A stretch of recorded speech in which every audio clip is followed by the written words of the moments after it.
Welcome to Hokkaido, Japan!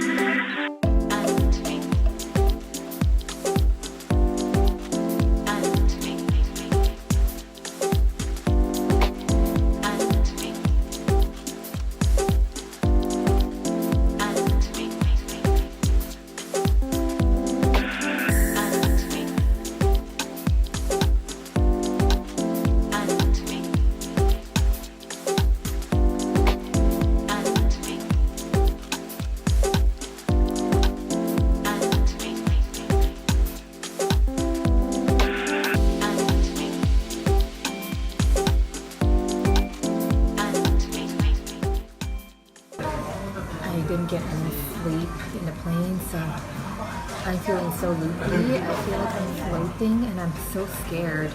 I really feel like I'm floating right now.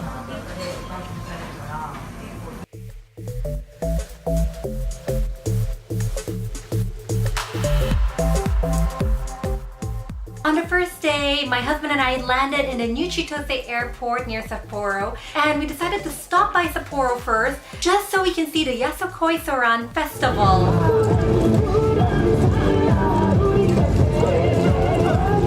Our first stop was obviously food because we were so starving, and we went to Uni Murakami. I will gladly write an ode to their uni if I had any poetic talent. It was that good. But it was raining really hard, so we decided to wait out the rain in the Sapporo Beer Museum, which I recommend going to because it's quite cool and you can get to try several different beers.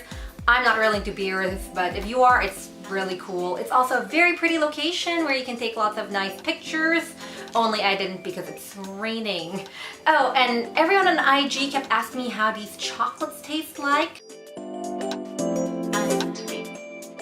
The dark chocolate is top-notch and tastes like something you would sell a firstborn child for. A firstborn child, not your personal firstborn child. Like, it's good enough to sell a firstborn child, but not your personal firstborn child level. So it's really good, but not epic yet. And unfortunately, the dark chocolate tastes so good that it kind of overwhelms the beer jelly, so I don't taste the beer that much, but it's still really good. The rain got even harder, so I thought they were going to cancel the festival, but nope.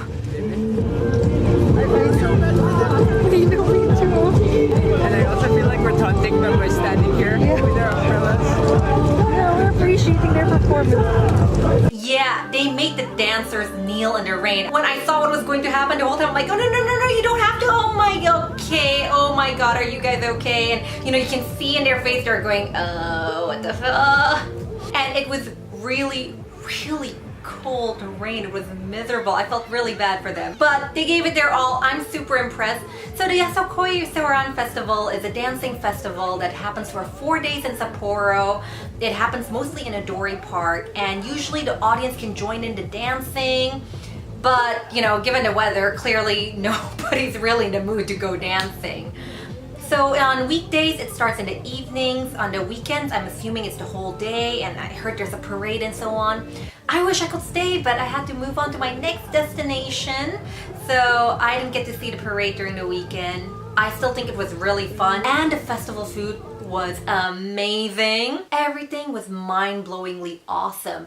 The food tastes like something I would have to pay fine dining prices for outside Japan, and they were reasonable. Some were very cheap. Water was of course expensive, like in every festival in the world. You can't find a single festival where water is sold at a reasonable price. That same night, we headed over to Otaru, which is about 50 minutes away from Sapporo by train, and we stayed in this Airbnb, which is an old Japanese house, and I thought it was really cool. Even though it looks slightly run down, it's still clean, and what I like about it is I got to see how everyday Japanese, maybe the older Japanese people used to live. It was really cool. They have a separate room for the bathtub and a toilet bowl, which is something I think the whole world needs to get behind because it's freaking amazing. Why do I need to wait for somebody to finish pooping before I take a bath?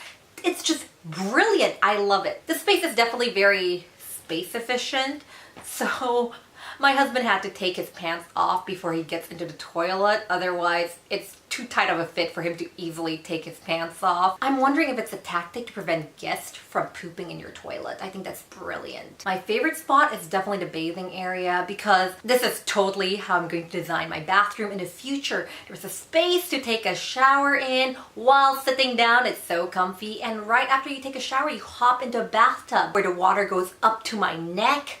It's amazing. Like, why do we have such shallow bathtubs at home? I thought it was really cool. This is how bathtubs are meant to be. And you know, you can comfortably sit down instead of just like floating around. It's just amazing. Otaru is definitely colder than I expected. It's June. It's supposed to be summer, but it's still as cold as an LA winter, which is why I'm so glad I can take a hot bath every day. Speaking of the cold, so my husband read the wrong weather report and he somehow thought that it's going to be much warmer, as in shorts and flip-flops weather. So he was wondering why I kept nagging him to bring a sweater and a windbreaker, and now he's really thankful. So high five me, I'm always right. Baby, aren't you glad your wife is always right? Yes, dear. Love you, baby.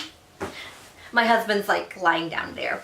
First day in Otaru, my second day in Japan. We had breakfast in the Sankaku fish market, which is relatively small for a fish market, but still the quality of seafood is amazing. And the prices are fantastic too. Would you believe I got this 8 thick slices of otoro for only $25?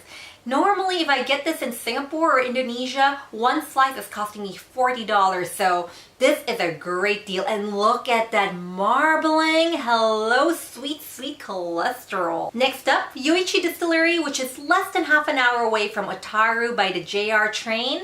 And the distillery is within walking distance from the Yoichi station. It's a less than 5-minute walk. It's really easy, and this entire place is really Instagrammable. It's very beautiful. You can get such amazing selfies there.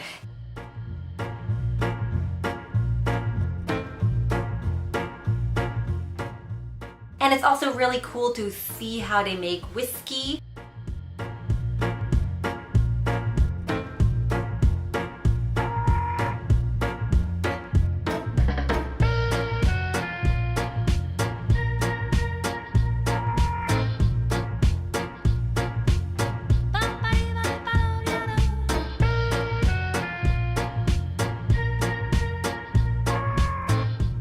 Oh, and the whole place is free to visit, and you get free whiskey tasting at the end of it. They actually give you 3 shots of whiskey. It's all completely free. At first I was thinking, wow, this is generous, until I realized it makes perfect business sense because drunk shoppers are impulsive shoppers. Not saying it happened to us, but we kind of spend a bit. They're for other people. Yeah. After Yoichi, we returned to Otaru to see the famous Otaru canals, and they are very pretty.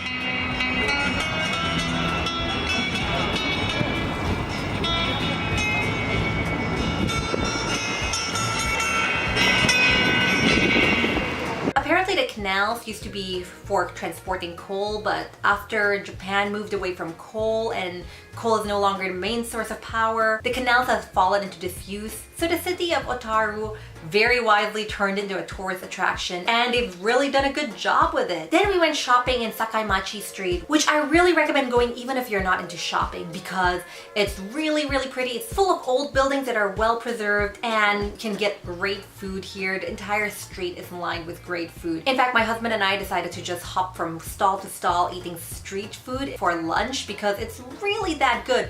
We also tried the famous fish cakes from Kamae, and I really recommend trying this even if you're not into fish cakes. I mean, I'm not into fish cakes, so initially I was thinking, what's the big deal about fish cakes? How good can it be? But it's apparently a must try in Otaru, so I thought, okay, I'll give it a try. And it's mind-blowing. It's to the point where we bought it again the next day because it's just that good. It just tastes so perfect and light and fluffy and beautiful. Like mind-blowing fish cakes. Sakaimachi Street has a bunch of stalls that sells fresh vegetables and seafood that you can have grilled on the spot. If you're on a budget, I recommend trying these because they're really good. I had the most amazing corn I've ever tasted, and all they seasoned it is with salt, but it tastes so amazing. I don't know how they do it. I don't know how I'm going to go back to normal vegetables after this. The world famous La Tao, which is this amazing dessert cafe, has 4 branches there, and each branch serves different types of desserts, and I recommend going to all 4 branches because they all offer free samples and they're totally worth grabbing. Yep, I'm shameless. I'm not ashamed. You should grab those free samples because they even give free samples of these amazing pyramid chocolates. Now this is selling your personal firstborn child level of delicious. I'm gonna be such a great mom. For dinner, we decided to try the soba at Yabuhan, and yes, it's mind-blowingly awesome soba too. I feel really bad for Japanese people overseas. How are they supposed to eat normal food after tasting mind-blowingly awesome food every day? What does the rest of the world's food taste like to Japanese people? Like sadness and despair? Otaru is a quieter small town with a lot of old buildings. But you know what's really amazing?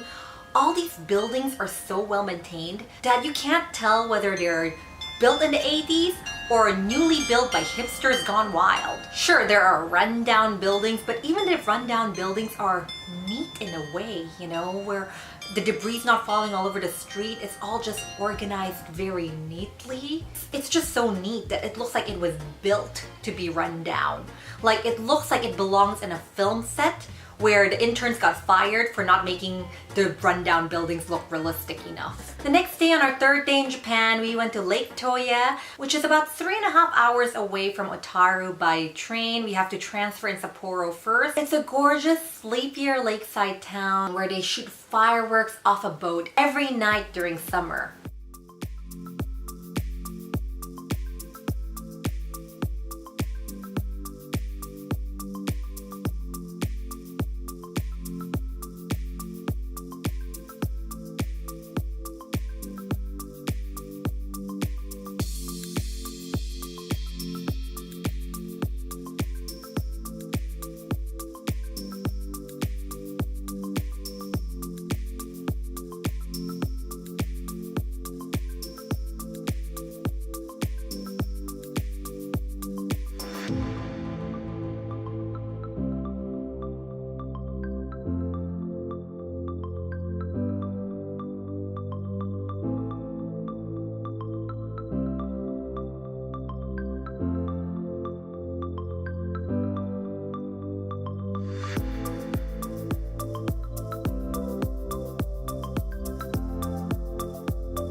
stayed in Toya Gakirakute, which is an older ryokan, which isn't the personalized ryokan experience I'm used to because there isn't that much staff, but every time you call them, they do come really quickly. The room is a Japanese style room, which I love because it looks cool and the smell of tatami is just amazing. We also got to sleep in traditional futons on the floor, which is always an experience I love.